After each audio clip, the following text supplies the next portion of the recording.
This is our quarterly briefing, so let's get straight to the numbers, okay?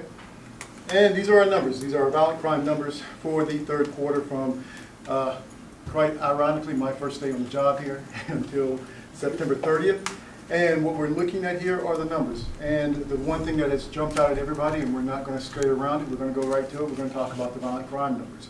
As you can see, violent crime, the totals are up 4%. That's a total of 14 additional instances compared to 2019. Our homicides, which has a lot of people's attention as well, that number of 60% is really big, and any increase, of course, is a concern for us all, but that is a total of 9 additional incidences as well.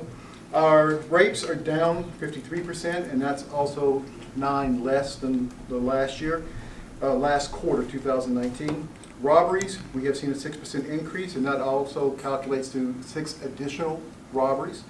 And aggravated assaults are up 4%, which is an additional of 8 additional assaults. Property crime overall is down 13%. Arsons are down, or excuse me, arsons are up 17%. That's an addition of 3, and we can talk about that just for a minute. Most times at this time, after the civil unrest, we still have experienced some arsons that we have been working with and have developed some suspects and some subject of interest when we start to talk about that. And we're talking about quite a few garbage can fires and some other structures. I believe just a couple over the weekend we had a vehicle fire that is under investigation as to the cause of that vehicle fire. So we are watching those numbers as well too. Burglaries are down 32%. That's less. That's 82 less incidences as well.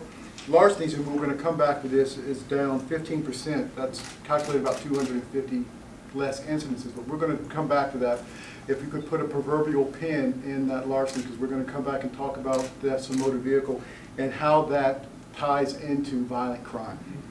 Okay, auto theft is up 11%, and that's about 28 incidences. And we're looking at a total of crime being down 11%. That's 287 for this third quarter. And I see you guys are taking notes vigorously, and I'm going to ask, is it possible that we could get these numbers to them so that they could have these numbers? That helps you guys out. Okay, and we're going to compare these to year to date. Although it was a rough third quarter, we also are looking at the violent crime total being down 13%, and property crime down 10%, and all over that calculates about 10%. Decrease in crime so far for the year. We still have the fourth quarter to go, and we're going to continue to push our numbers.